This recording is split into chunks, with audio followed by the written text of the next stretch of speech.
Querido Padre, que estás en los cielos, te damos gracias, Señor, por tus bendiciones. Agradecemos porque podemos meditar en tu palabra. Pedimos, Señor, que lo que hemos cantado en este momento, que se pueda cumplir en el grupo, en la iglesia, que pueda ser una realidad, el propósito tuyo para nosotros, para nuestra vida espiritual, y que en esta cena del Señor también puedas estar tu presencia con nosotros, tu espíritu en nuestro corazón. Oramos en el nombre de Jesús. Amén.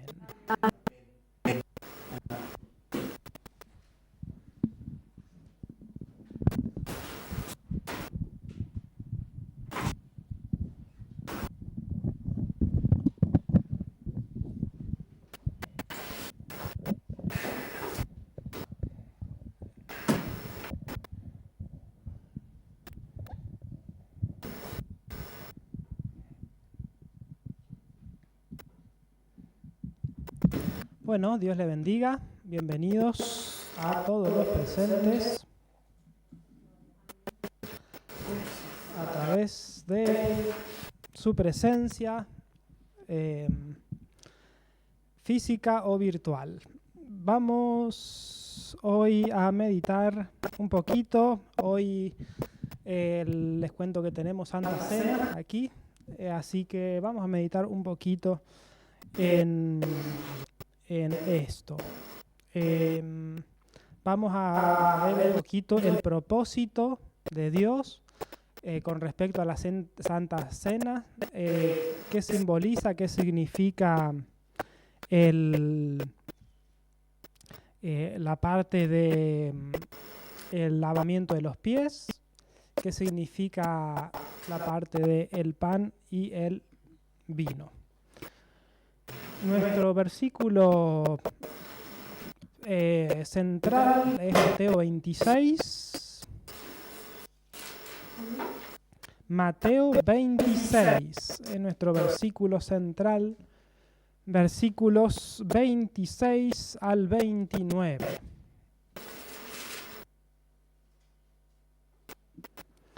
Allí nos relata este momento de la cena del Señor. Dice allí, mientras comían, tomó Jesús el pan y bendijo y lo partió y dio a sus discípulos y dijo, tomad, comed, esto es mi cuerpo. Y tomando la copa y habiendo dado gracias, les dio diciendo, bebed de ella todos. Porque esto es mi sangre del nuevo pacto, que por muchos es derramada para remisión de los pecados. Y os digo que desde ahora no beberé más de este fruto de la vid hasta aquel día en que lo beba nuevo con vosotros en el reino del Padre. Eso dice el versículo 29. Bueno, entonces podemos ver de que Jesús estaba allí con sus discípulos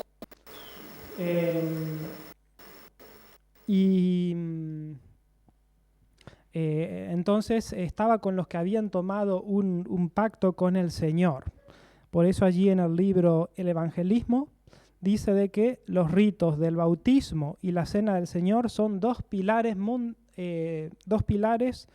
monumentales. Uno dentro de la iglesia, en el caso de la cena del Señor, y otro fuera de la iglesia. Y a veces pasa que hay personas que no están en la verdad y en la santidad, pero quieren tomar parte de la Santa Cena. No hay que impedírselo. O sea, si bien es para los que están bautizados, la Cena del Señor, si alguien insiste en tomarla, no se debe impedir. Se prohíbe la exclusividad en la Cena del Señor. Bueno, solamente el pecado abierto dice que excluye a los culpables. Por ejemplo, si estamos desobedeciendo algún mandamiento abiertamente, bueno, no deberíamos tomar la cena del Señor. Pero no vamos a estar juzgando quién tiene que tomarla y quién no. Eso, cada uno tiene que analizarse interiormente. Bien, bueno, ya en este versículo que leímos, vimos un poco sobre el significado de la Cena del Señor. En otros versículos que nos habla, es allí en el libro de Éxodo, capítulo 12. Éxodo 12. Sí, 12. Allí tenemos el ritual que fue reemplazado por la Cena del Señor. Allí el título en mi Biblia es La Pascua. Allí estaban en el tiempo de Israel, cuando estaba por salir de Egipto. Entonces Dios les da las instrucciones, cómo tienen que tomarlo. Tenían que tomar un cordero, un animal sin defecto. Lo tenían que el 10 separar y el 14 sacrificar. Tenían que comerlo con la carne asada, y los panes tenían que ser sin levadura. Y tenían que comerlo con hierbas amargas. Ahí estuve buscando una foto para la primera diapositiva y bueno, la mayoría de los panes que cuando uno pone Santa Cena vienen bien infladitos, vienen leudados. Eso es porque la mayoría de las iglesias no conocen bien de que los panes tienen que ser así como dice acá, sin levadura. Y bueno, y tenían que comerlo con hierbas amargas y no tenían que dejar nada para el siguiente día. Entonces Jesús vino y cumplió en su vida con esto. Jesús, una persona perfecta, como lo era el Cordero, sin mancha, sin arruga, se sacrificó por nosotros. También él dice una cita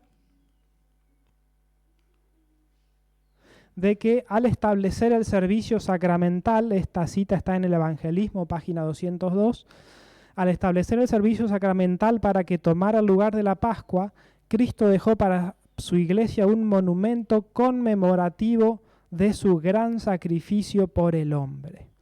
Haced esto en memoria de mí. Este era el punto de transición entre dos dispensaciones y sus dos grandes fiestas. La una había de concluir para siempre, la otra, que él acababa de establecer, había de tomar su lugar y continuar durante todo el tiempo como el monumento conmemorativo de su muerte. Entonces, se acabó la antigua fiesta. ¿Cuál era esta? La que se acabó. La Pascua, y se instauró una nueva, la Cena del Señor. Y dice que es un monumento que conmemora principalmente la muerte de Cristo. Entonces pensemos un momento, ¿no? En este día, en esta celebración, recordemos eso, la muerte de Cristo, su sacrificio por nosotros. Y hay una preparación que se debe tener para este ritual. Si no lo hicimos, bueno, hagámoslo hoy, en este día. Elena de White relata la experiencia en los primeros tiempos sobre cómo realmente aprovechaban ellos la Cena del Señor. Dice así, en el libro también El Evangelismo, página 203, escrito en 1904. Dice, en los primeros días del movimiento adventista, cuando nuestros miembros eran pocos, la celebración de los ritos constituía una ocasión sumamente provechosa. El viernes antes de ese acontecimiento, cada miembro de iglesia se esforzaba por remediar todo aquello que tendiera a separarlo de los hermanos y de Dios. Se efectuaba una cuidadosa investigación del corazón. Se ofrecían sinceras oraciones pidiendo que Dios revelase los pecados ocultos. Se hacían confesiones de engaños en los negocios, de palabras ofensivas pronunciadas con apresuramiento y de pecados acariciados. El Señor se acercaba a nosotros y recibíamos mucho poder y ánimo. Fíjense qué resultados. Recibían poder y ánimo. Pero hacían como 5 cosas antes de tener esta celebración. Pensemos un poquito si nosotros la hicimos a esta preparación. Y si no la hicimos, hagámosla ahora o en este día. Dice que lo primero que hacían era, ¿qué hacían? No, pero antes, el viernes.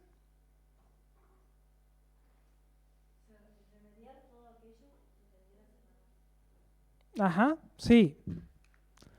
Allí, el viernes antes de ese acontecimiento, podríamos decir ayer, remediaban cada cosa que tenían con otro. En ese tiempo no tenían teléfono, así que ¿qué hacían? Agarraban la carreta, el caballo, se iban a veces 3, 4, 5 kilómetros o más a buscar a ese hermano que tuvieran un problema. Y le decían, mirá, vos me hiciste esto, vos aquello. Y bueno, ahí arreglaban sus problemas. Pero también trataba de arreglar las cuentas con Dios. Entonces dice que se hacía una investigación del corazón. Se oraba pidiendo que Dios revelase los pecados ocultos. ¿Por qué se hace una investigación del corazón? Porque a veces no vemos los pecados que tenemos. Entonces se hacía cada uno un análisis. Se le pedía a Dios, porque solamente Dios puede revelar los pecados ocultos. Y se hacían confesiones de engaño en los negocios. A veces se estafa a la gente, a veces se le da de menos o se cobra de más. Bueno, y bueno, también palabras ofensivas pronunciadas con apresuramiento. ¿Quién no es muy rápido en palabras? A veces la lengua va más rápido que la cabeza y metemos la pata. Entonces, ante esas cosas, la gente decía, uy, voy a arreglar la cuenta con mi hermano, y iba y pedía perdón porque la lengua se escapó. Y de pecados acariciados. Bueno, eso con Dios, ¿no? Los pecados acariciados son los que no queremos soltar, aquellos que no hemos desprendido de nuestra vida. Se hacían confesiones, se arreglaban las cuentas con Dios, se pedía perdón. Bueno,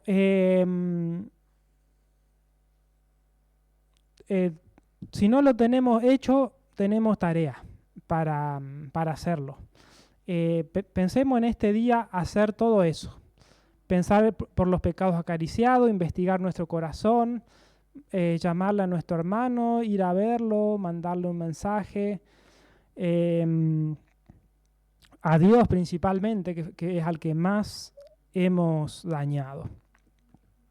Así que bueno, este ritual, este servicio llama la atención, dice, hacia el amor de Dios manifestado por nosotros.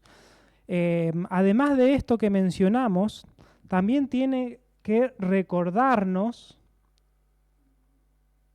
o nos tiene que llevar al pensamiento de las bendiciones de bondad y de favores recibidos de amigos y de hermanos. ¿Recuerdan la Pascua? ¿Qué les pasó a ellos? Fueron liberados de la esclavitud. Entonces, ¿cómo estaban? Alegres, felices, gozosos, agradecidos.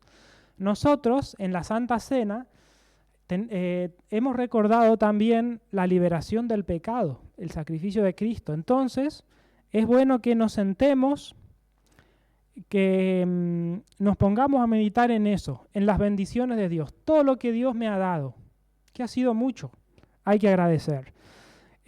Los favores recibidos no solamente de Dios, sino también de amigos y hermanos. A veces no pensamos lo que los hermanos han hecho por nosotros, no los vemos. Entonces tenemos que ponernos a pensar, ¿qué ha hecho mi hermano por mí? Y van a ver que vamos a encontrar muchas cosas que los hermanos han hecho por uno. Pero no solamente eso, sino también el punto negativo, la ingratitud y la falta de amor que han surgido de la odiosa raíz de amargura. A veces no vemos de que nosotros hemos actuado mal con el hermano. A veces no vemos que por la amargura, por un rencor, alguna envidia, no hemos hablado, no hemos contestado, no hemos respondido de la mejor forma hacia el otro, hacia el prójimo. Y también recordar, los defectos de carácter, el descuido de los deberes y la ingratitud hacia Dios. Recordar eso también, la ingratitud hacia Dios. Por ejemplo, Dios me ha dado de todo. ¿Y yo qué le he dado? ¿Qué le he devuelto? Dios me dio su vida. ¿Le he dado yo mi corazón? Hace 2000 años que Dios dio su vida y uno a veces se aleja del Señor, está dudando o no se entrega completamente o sigue acariciando ciertos pecados.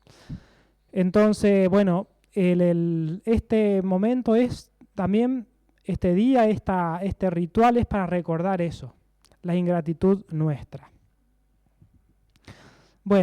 La parte del lavamiento de los pies tiene que ver con la reconciliación mutua de los hermanos.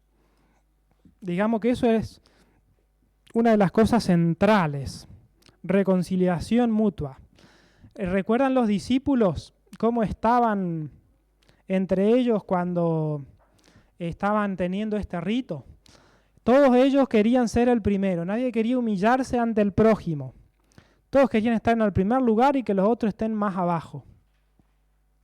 Pero Jesús lavó los pies de sus discípulos y ahí les mostró que ellos debían ser servidores de sus hermanos.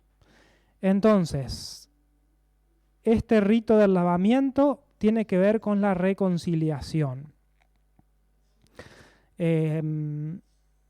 Dice que Cristo está presente en este momento y por medio del Espíritu y trae convicción a los corazones.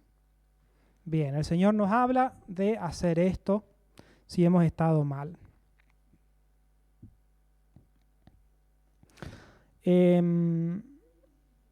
Después el pan, ¿no? Ya vimos un poquito el simbolismo del pan.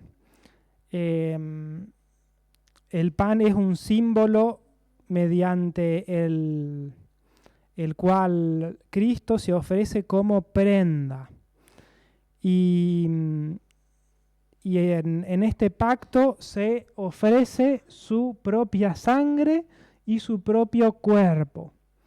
En el tiempo de los israelitas, ellos sacrificaban el cordero y tenían un sacrificio de mañana y de tarde. Y ahí recordaban al Salvador, recordaban el sacrificio que iba a venir.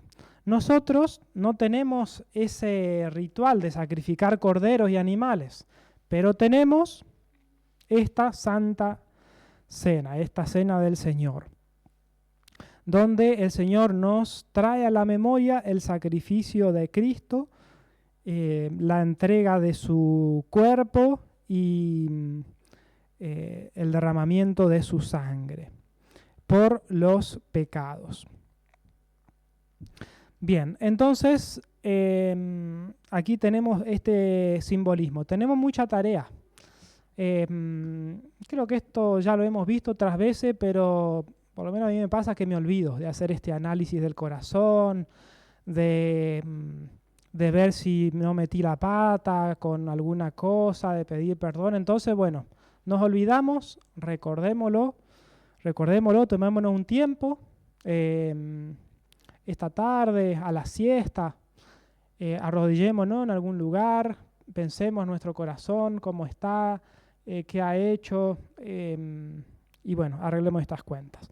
Bueno, entonces, en resumen, la Cena del Señor es un monumento conmemorativo de su muerte, es para recordar bendiciones y favores de amigos, de hermanos, es para recordar la ingratitud y la falta de amor, es para recordar los defectos de carácter, el descuido de los deberes, la ingratitud hacia Dios, es para remediar todo aquello que separa de los hermanos y de Dios. Hay que hacer una cuidadosa investigación del corazón pidiendo que Dios revelase los pecados ocultos, las confesiones de engaño en los negocios, palabras ofensivas pronunciadas con apresuramiento, pecados acariciados y recordatorio de cuando tengamos la cena en presencia del Señor. Allí el primer versículo que leímos, Mateo 26, versículo 29, dice: os digo que desde ahora no beberé más de este fruto de la vid hasta aquel día en que lo beba nuevo con vosotros en el reino de mi Padre. Entonces, cuando tomemos ese jugo de uva puro, recordemos que en un próximo encuentro lo estaremos tomando con el Señor. Y recordar esto, ¿no? Dice acá el jugo de la vid nuevo. Hay una confusión que se piensa que es vino fermentado, vino con alcohol.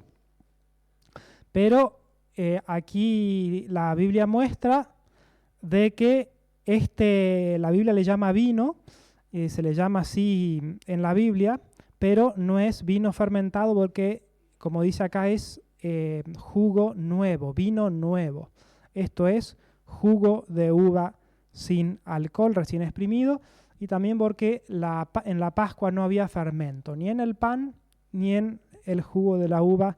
Entonces recordar que es el pan sin levadura y el jugo sin fermentar. Así que bueno, en esta reflexión el Señor quiere mostrarnos esto y ojalá que podamos cada uno reconciliarnos con el prójimo y con Dios.